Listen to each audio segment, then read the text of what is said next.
All right, welcome everybody to another Sunday shout-out chat session. Saturday chat. Sat chat. Tell me about this week. What we got going on? This week, we will be performing Tracy Chapman's Fast Car. Oh. You knew this. Yeah, good surprise. His acting skills. Not our first Tracy Chapman song. Yeah, what else did we do? Give me one reason. Is that hers, though? Mm-hmm. Is it?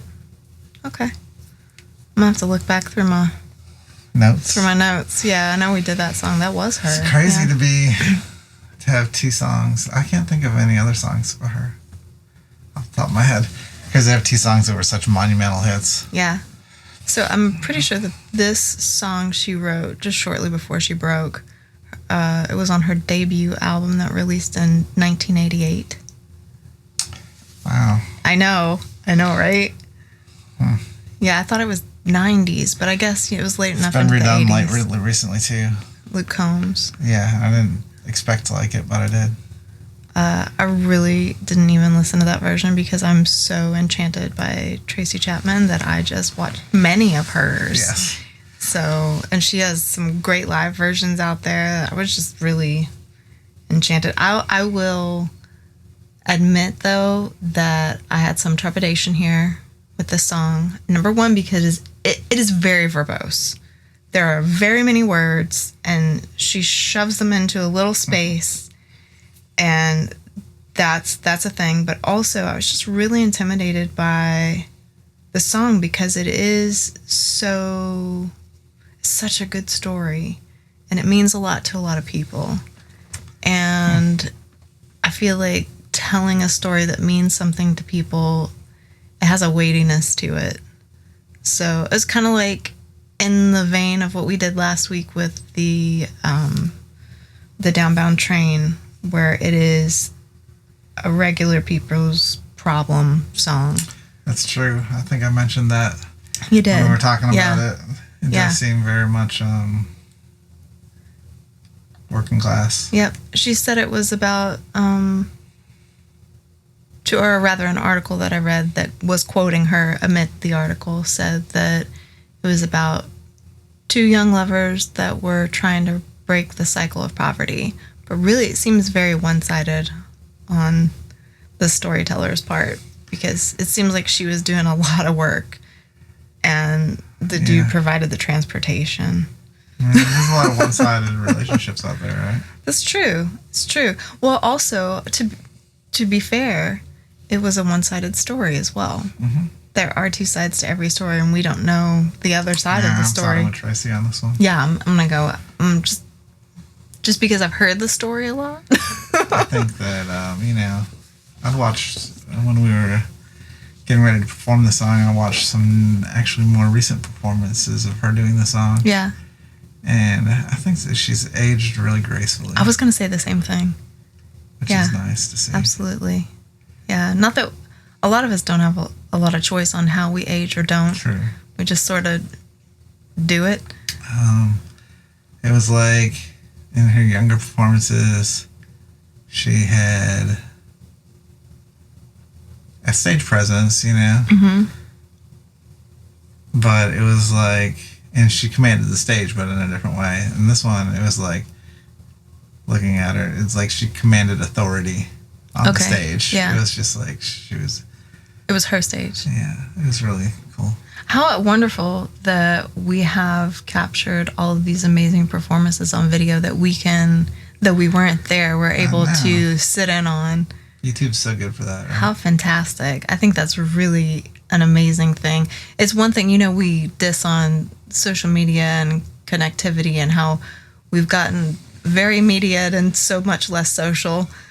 And that's one of the things I will tout for this age of technology. I mean, even our own stuff. I look back at some of the stuff we did in the beginning. I'm like, wow, that was a while, man. Yeah, and remembering people that came out and guested with us, and it's nice to see documented history. The time. My hair gets shorter and longer and shorter and longer. And now so it's does just yours. long. My beard comes and goes. Yep. Yep. It's funny. Yeah, I also and the pet's enjoy always that. changing. The pets. Yeah. I wonder if we're gonna get Cat up here today. I don't know. We've got one sleeping in a guitar case right now, and I don't think that one's gonna budge. And one of them was asleep in a basket that we use to collect eggs, and that one might be tucked in for a little while too. Yeah, they're troublemakers. They're snuggly, and then they're just chaos. They're little chaos wrapped up in a kitty shape. Yeah, Janet's been a wild one lately. Yeah, she is. She's either napping and being super duper sweet and meowing and purring, or she is literally climbing a wall. This cat literally climbed a wall to head height.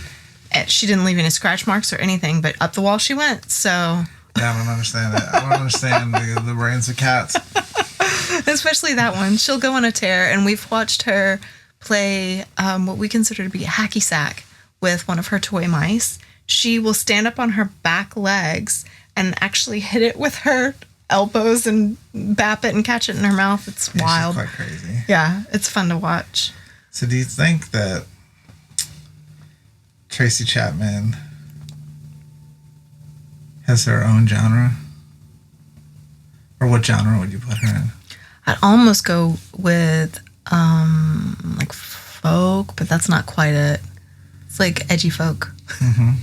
I guess. I was thinking about this week. I was thinking about what genre is she in, because everybody likes to classify everything. And right. I'm not a big fan of genres. We're really comfortable with labeling things Just to jump as back humans. into it. Yeah. So I would almost say, because of the subject matter, that Bruce Springsteen would be folk, even though he's always been considered a rock artist. Right.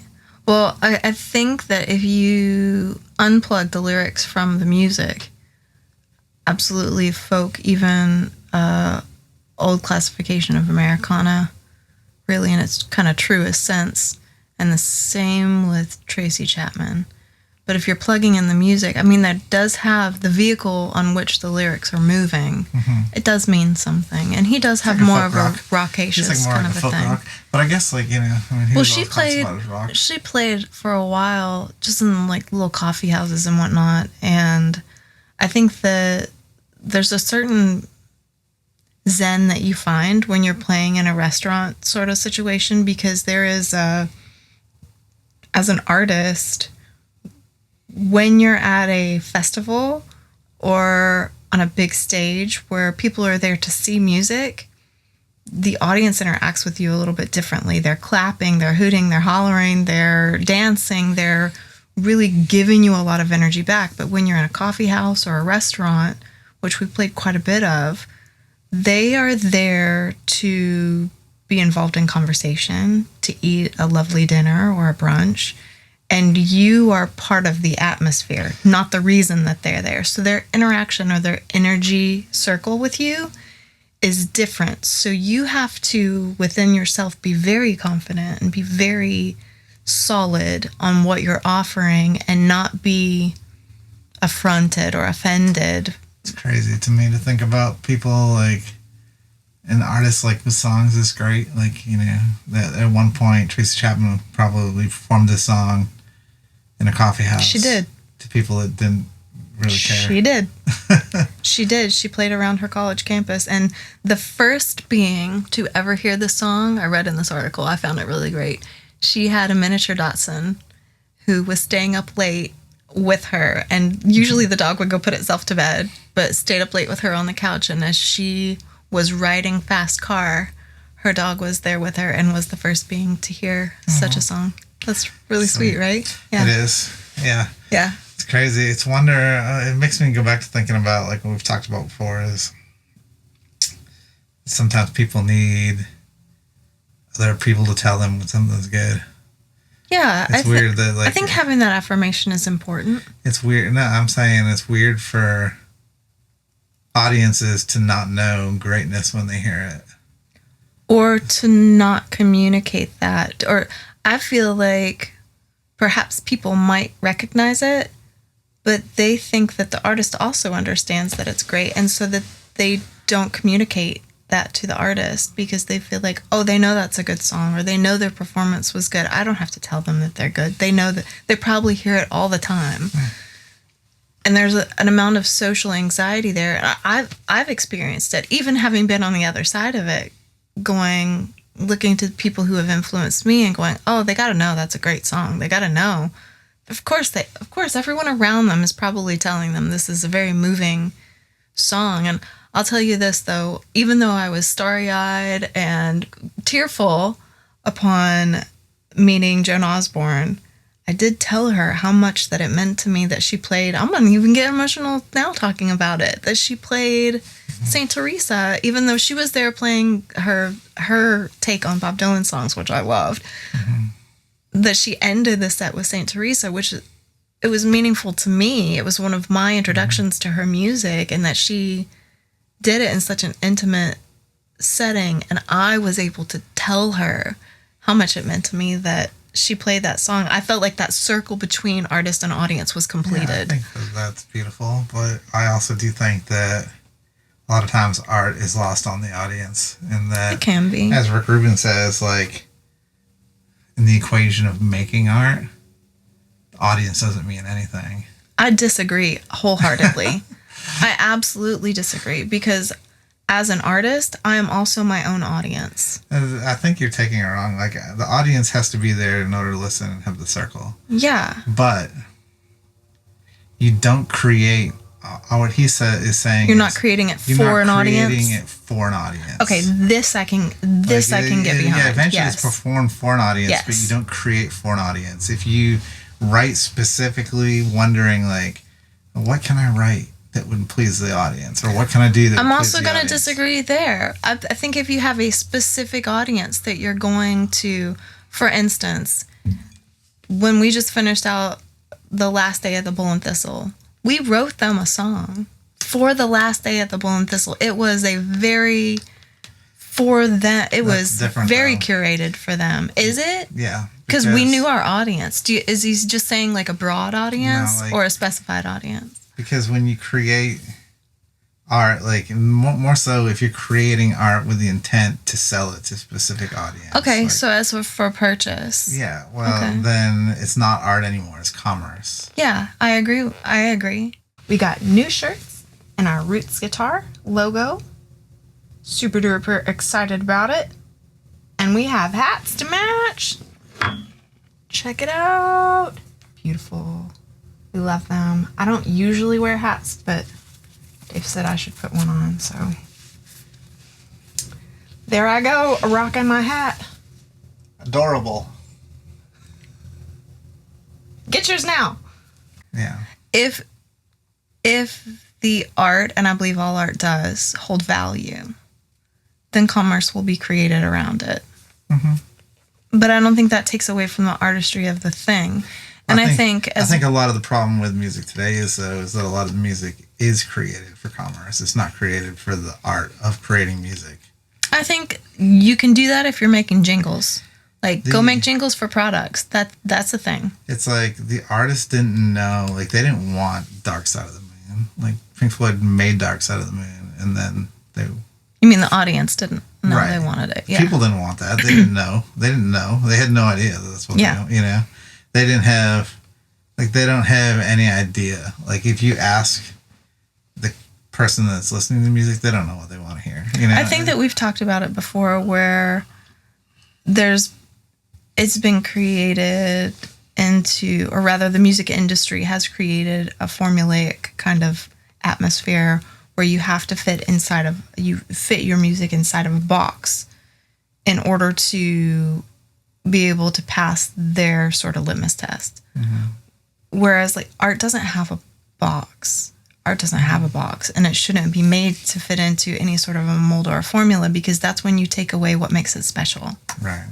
So, not that there can't be good things in the box. There can be really good things and real things that spark people's joy in everyday life. There can be beautiful little diamonds among all the other rough stuff, right? But I think that trying to make a living as an artist, and now I'm not even speaking just musician, trying to make a living as any type of artist in our society for a while has been frowned on, and more than frowned on, completely discouraged. You look at here in the United States, I will preface this, you look at our school systems, and the things that are taught that are mandatory are your reading, writing, your arithmetic, and the higher levels of those. And your electives, if you're lucky, are your music and your art and your appreciation of those things. And a lot of schools, they're half credits, or they are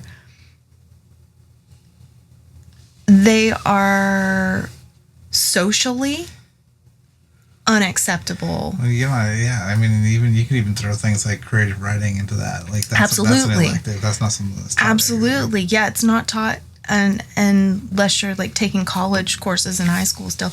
So the things that are encouraged are sports, science, reading, writing, and not even writing. I mean, use of the language to a point, and grammar. I guess grammar. Even that's kind of gone by the wayside, though, with our use of handwriting's gone. Autocorrect and things like that. We have sort of a shorthand form of communication now as a society, and the arts have long been buried, and even things like wood shop. There was no such thing as a pottery wheel in my school. That's not a thing that anybody got to explore, was encouraged.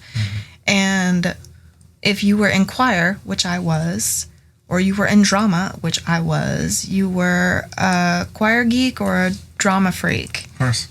And if you did anything other than sporting, and there's nothing wrong with sporting, I would encourage sporting. It's fun and it's good for your body. But if you didn't do that, then you were socially ostracized with your peers. And also, there are a lot of parents that discourage, like, you shouldn't be looking for a job in the arts. You're not going to ever be able to make a living in the arts. Or it's going to, you need to have a backup plan. If you're going into the arts, you better have a backup plan for that, because you're not going to make it, kind of a situation. And that's discouraging, knowing that kind of your whole society is pressing against you as an artist. A little bit ties into what we were talking about last week, and that is that the artist is really able to convey like the human condition. Yeah. And ones that can break through and really communicate it in a way that all understand. They're kind of placed above. Actually, it's ironic that as much as they're frowned upon in school, that in the realm of celebrity, they're the highest. Everybody wants to be a musician. Even it's like the sport players want to be rock stars. They worship the rock stars. The actors and actresses. A lot of them want to be singers. Well, I don't know how I feel about this tea. This is eucalyptus, mint, and some other kind of flower. It's something. It's okay by me. It's something. I think I should have put some sweetener in there. Well, on that note, I think we'll wrap it up, and we will be looking forward to seeing you guys tomorrow with the cover of Fast Car. So our question for you, what is your medium of art? What's your artistic outlet? Do you write? Do you paint? Do you make pottery? Do you make music? Show us some of it if you feel inclined. I don't want to put any pressure on you, but yes. I think having a community of other artists that we can support each other is really important. Also, maybe you, like me, have been intimidated by a song, or if you do painting, a certain new medium or something. What is something that you have been intimidated by that you want to challenge yourself with coming up soon? So I want to encourage you on that, and perhaps just kind of pick your brain a little bit there. Sounds good. You guys have a great week. We will see you tomorrow with Fast Car. Also, do you know what the fastest car in the world is? No. Me neither. I can't pronounce it. Like, I did look it up. I cannot pronounce it. I cannot afford it. There's no way, but I do know that it goes 330 miles an hour, which is unnecessary. So we'll see you tomorrow with Fast Car, but not that fast.